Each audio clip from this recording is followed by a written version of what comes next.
Kataria jewellers, विश्वास और खूबसूरती की पहचान।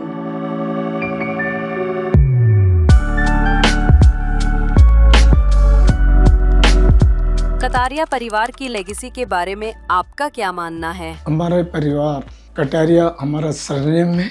मेरे दादाजी श्री धूलचंद जी कटारिया ने सोने का व्यवसाय सन 1909 में स्टार्ट किया था। उसके पहले जनरल बाजार में या सिटियों में सोने की शुद्धता 75 से 80% ही होती थी। उसी टाइम पे दादाजी ने सोचा कि उस जेवर की चमक दमक और प्यूरिटी अच्छी होनी चाहिए, तो उन्होंने उस समय 92% प्यूरिटी को समझा और उसको उन्होंने ये सोचा कि हम 1 तोले सोने में सिर्फ 4 रत्ती खार डालेंगे और 4 रत्ती ही उसका झालन का टाका लगेगा और रिटर्निंग में मेल्टिंग में वो जेवर 92% प्योर गोल्ड रिटर्न हर कहीं रहेगा। इससे हमारे दादाजी ने शुरुआत की। उसके बाद हमारा काम अच्छा चला। रतलाम का नाम पूरे मध्य प्रदेश में, उस वक्त मध्य भारत था, मध्य भारत में रतलाम का नाम अच्छे सोने की श्रेणी में आने से फेमस हो गया। मेरे पिताजी ने उस कार्य को धूलचंद पन्नालाल के नाम से आगे बढ़ाया 1962 में। 1962 के बाद यह गाड़ी आगे चली। 1999 में इस कार्य को मैंने अपने हाथों में लिया। पहले मैं पिताजी के साथ था और उस वक्त हम भाई अलग अलग हो गए। कटारिया ज्वेलर्स के नाम से हमने इस कार्य को बढ़ाया। 1962 से 1999 तक नाम कटारिया धूलचंद पन्नालाल जैन होता था। उसका डी और पी होता है, तो डीपी करके वो नाम मैंने छोटे भाई को दे दिया और हमने कटारिया नाम रख के इस कार्य को आगे बढ़ाया, जो आज इस गति से चल रहा है। और हमें विश्वास है, आप स्वयं जानते हैं कि पूरे मध्य भारत क्षेत्र में, मध्य प्रदेश क्षेत्र में कटारिया ज्वेलर्स आज लोकप्रियता की शिखर को छूने का प्रयास कर रहा है और छू रहा है। कतारिया ज्वेलर्स के इंदौर में नए स्टोर के खुलने पर आपकी क्या राय है? दुनिया में एक चीज होती है प्रगति। कहीं भी अगर ठहरा हुआ पानी होता है तो वो खराब हो जाता है।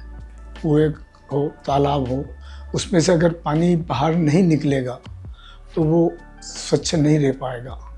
और इसी बात को ध्यान में रखते हुए हमने निर्णय किया है कि हम अपने बिजनेस को और आगे बढ़ाएं, जहाँ है वह स्थिर नहीं रखें। आज हमने इंदौर में पहला शोरूम किया है।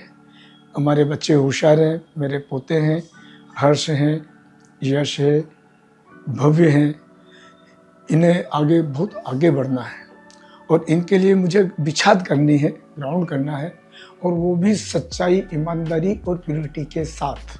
तो मैं आशा करता हूँ कि आने वाले वर्षों में हम इस व्यवसाय को अच्छी प्रकार से देश के जो खास प्रदेश हैं, जो अपने आसपास लगते हैं, उनमें बढ़ाने का मैं विचार करता हूँ और अच्छी मात्रा में हम इसे अतिशीघ्र बढ़ाने का पूरा प्रयास कर रहे हैं और करेंगे। कतारिया ज्वेलर्स किन किन राज्यों में अपनी चमक फैलाने जा रहा है?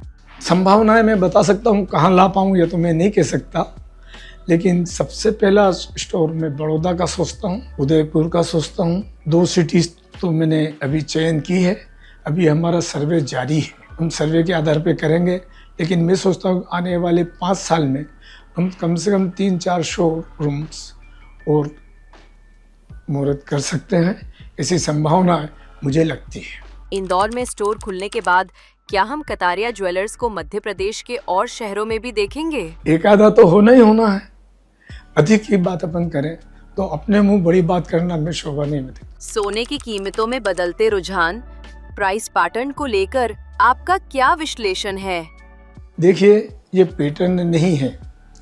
आज आप देख रहे हैं 2-3 साल से रूस, इसराइल, हमास, जगह जगह युद्ध हो रहे हैं, और जब युद्ध होते हैं तो उनके परिणाम दुखद होते हैं और वहाँ की जनता बहुत ज़्यादा त्रस्त होती है।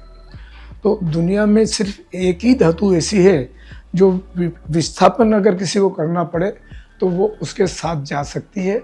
न तो बिल्डिंग जाएगी, न बैंक खाता जाएगा, नोट होंगे तो कागज हो जाएंगे, लेकिन सोना पूरे संसार में चलता है।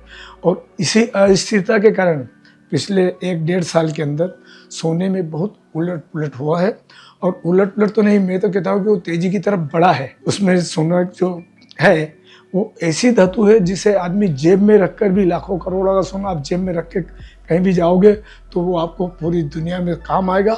और दुनिया का कोई देश ऐसा नहीं जहाँ उसके पैसे नहीं मिले। तो सिक्योरिटी के हिसाब से सबसे मजबूत धातु है और अभी दुनिया की सब बैंकें सोना खरीद रही है और आम पब्लिक भी का भी ध्यान उसी तरफ है और उसी कारण से सोना इतना तेज हुआ है।